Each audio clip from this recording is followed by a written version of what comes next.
Pikmin 1 ended up selling over 1 million copies, which is just enough to ensure a sequel. Well, just after 1 year of Pikmin 1's release, Pikmin 2 was announced in 2002, and was released in America in August of 2004. Since I was already a fan of the first one, I couldn't wait to pop it into my Gamecube. And well, that's really the only history about the game. I know it's short and not really all that interesting unless you count the fact that Americans didn't get the new Play Controls version until almost a year before Pikmin 3 came out. But hey, you know, that's kind of good since it seems like things went along smoothly, except for us getting the Wii version of Pikmin 2. It's a shame that its sales weren't better than Pikmin 1, but sometimes good games don't turn into big successes.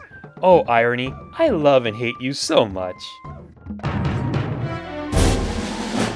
The story picks up right after the ending of Pikmin 1, assuming you didn't get the bad ending, and Olimar is greeted by his employer, the president of Hakotate Fright, and a new employee named Louie. If you're wondering what they do, just think Planet Express from Futurama.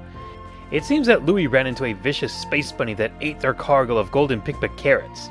Even before I knew the truth from the Unlockable video, I didn't buy that garbage. Anyways, those golden carrots that were eaten put the company into bankruptcy, putting Olimar's ship up as payment, and you're still in a ridiculous amount of debt. But all is not lost. The bottle cap that Olimar was going to give to his son as a souvenir of his adventure turned out to be worth 100 Pokos. Knowing that there is more treasure on the planet, the president sends Olimar back there with Louie to help get rid of their debt. And that's about it for the story, but once you've actually collected enough to pay off the loan sharks, you'll go back to the planet to collect the rest of the treasure, but with a minor change. Just wanted to bring that up while it was still relevant.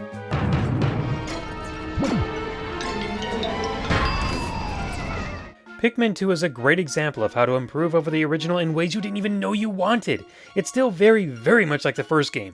It's a real-time strategy game. You use the Pikmin to do basically everything, move objects, make bridges, kill the local wildlife, and have a good time doing it. So since the fundamentals of the first game are still pretty much intact, let's go over the changes they've made. As you can see, there are 2 captains now, and you'll be able to switch between them. So you can take one group of Pikmin to go do something and then have the other captain to scout the area, or have the other captain stand by the ship in case you need more Pikmin. Being able to have 2 captains definitely feels like you're getting twice the work done, especially when they both start plucking Pikmin out of the ground at the same time.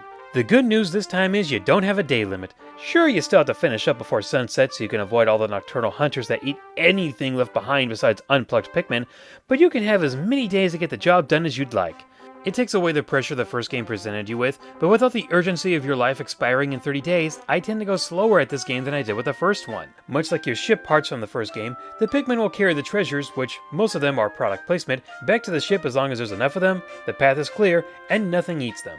Your primary colored Pikmin return, but the only change to them is that the yellow Pikmin don't carry bomb rocks anymore, but are now electricity resistant, and electricity kills on contact. Nectar still makes your Pikmin faster, but now there are 2 sprays to help you out in the heat of battle. Ultra Spicy Spray and Ultra Bitter Spray. Collecting 10 of the red berries gives you 1 spicy spray, while 10 of the purple berries gives you 1 bitter spray.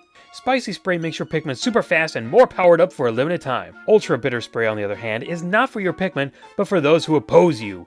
It turns them to stone, and if you kill them before the effects wear off, you'll usually get Nectar, or Spicy Spray, or even another Bitter Spray. Try to collect as many of these berries as you can because you're going to need a lot of them later on in the game.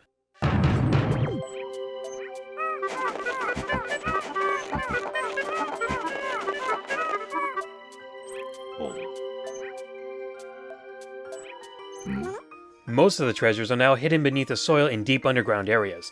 When you're underground, time will stop so you can stay down there as much as you'd like, but you can't call for more Pikmin. And it's also underneath the surface where you will find 3 new types of Pikmin. What? You thought it was only 2? No, silly, there's 3! The hairy sumo-like purple Pikmin who are not on shrooms, tiny red-eyed white Pikmin, and the mutated bulborbs called Bulbmin. Purple Pikmin are the slowest Pikmin around. But when they slam on an enemy, they can stun them for a little bit while causing damage, and can carry stuff with the power of 10 Pikmin. White Pikmin are the fastest Pikmin alive. They can see treasures hidden in the ground and can start digging them up. They are resistant to the new poison hazards, and if an enemy eats them, I guarantee they won't like them. Bulbmin are completely different. You have to kill their big leader first, then use the whistle to call them to your side. Bulbmin cannot exit out of the underground areas, but you will usually see candy pop buds to exchange them into a real Pikmin. Since I only explained them in text in the Pikmin 1 review, I'll go over it a little more here. Simply throw your Pikmin into the flower, and they become the color of that flower. The important thing to note here is that the purple and white Pikmin can only be grown in these areas, as neither of them have an onion and are stored away in the ship. which means that you will be limited to the number of purple and white Pikmin you can grow, and most of the purple and white candy pop buds do not respawn, and thankfully, neither do most of the bosses. Yes, at the end of most of the underground sub-levels lies a boss just waiting for you. Some are completely new, and some— It's Beady Longlegs! Well, he didn't put up much of a fight this time. Yep, even the carried over bosses from the first game have been made laughably easy. But then you discover, it's a really big, bulky version of Beady Longlegs! Oh, we're dead! And he wasn't that much harder either. Yeah, it feels like even the new versions don't go down with a fight. Oh jeez, now there's a metal version of the pushover. And it's got a gun. Yeah, all you have to do is just take cover and attack him when he's open. Most of the bosses won't pose a threat once you've learned their pattern, but after you make mincemeat of them, you'll usually get a treasure that actually enhances an ability like running faster or fire resistance, a radar for finding treasure, or the best one, a whistle that calls the Pikmin out of the ground. Man, do I love this thing. So what's there to love? Oh, there's a lot. The whole game just seems to do things faster than the original did. Enemies die faster than ever, you can throw Pikmin faster than ever without having to use a C-stick, Pikmin grow out of the ground faster, and they even trip and recover faster so you barely even notice it.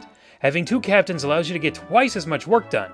It's like the fun of the original game, just more convenient and faster. For example, now I can select which Pikmin color I want to throw by using left or right on the D-pad, so I don't have to keep disbanding them just so I can get the right one. The sprays are your new best friends. Get as many of them as you can. And with a second captain comes 2-player co-op and versus modes. Versus mode is so you can get the most stuff, and if you get the cherries, you can royally screw over your friend. Just like SBO Thief did to me right there.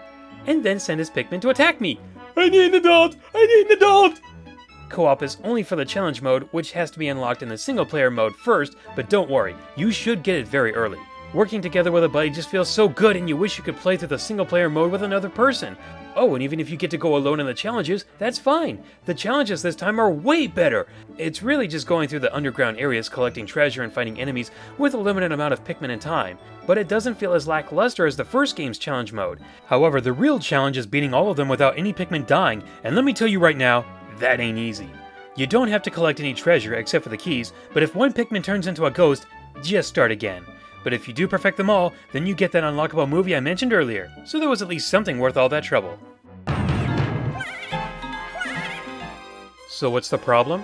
Well, there's a few things, and then there's just things that bother me, and I want to see if it bothers anyone else. So let's start with the big things to get them out of the way. First is, while things are faster and better, there's still some times where you just have to wait on stuff. So if you're an impatient type of person, then sorry, this game isn't for you. The other thing is that there are only 4 main areas in the game, with 2 of them being a slightly different version of the Forest of Hope and the Distant Spring, while the underground areas tend to make up more than half of the game. While it is nice that time no longer matters down there, I just hate being limited to only the Pikmin that I've brought with me, and if they die, then I have to reset the game and try that part over again. The good news is, it saves after every sub-level, so if you royally screw up, then you can pretend that nothing happened. The problem is, you'll probably end up doing that a lot, because most of the sub-levels are randomly generated, meaning enemies, treasures, and even your starting point can be different every time, and it's usually down here where you'll find new enemies that you will absolutely despise.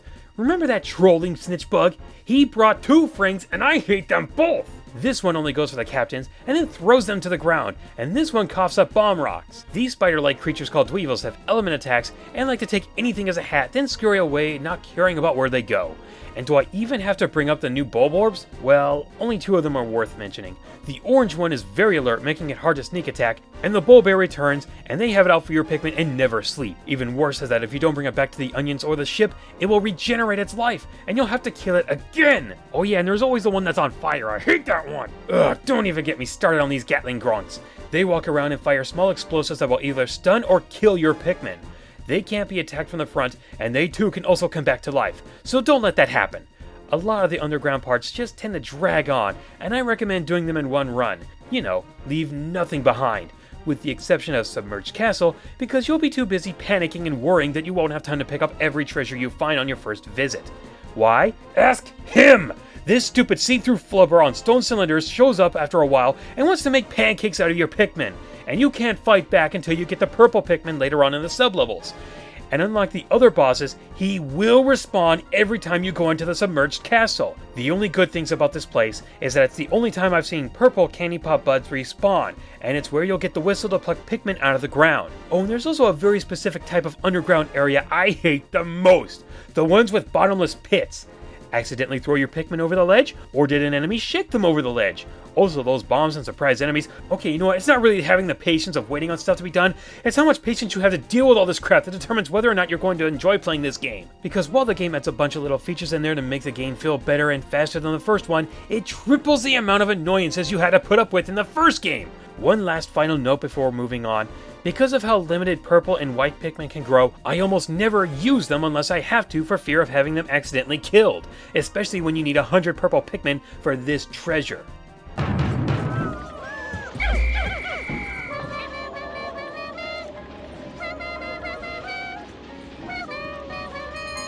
So what's the verdict with all that?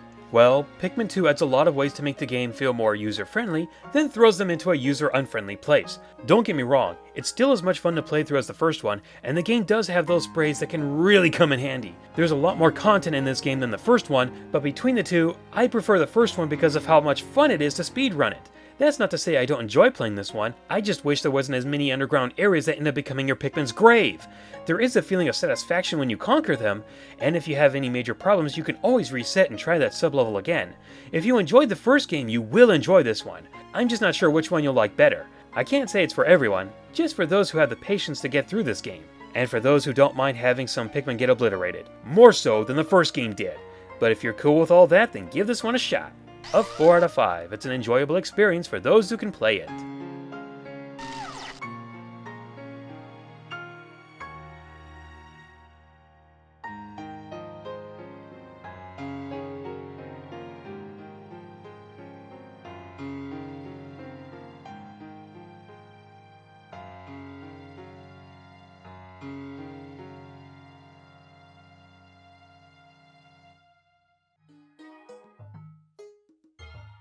Oh, that's just great! It just went over the cliff with the treasure, so unless it appears out of thin air, I'll have to start again!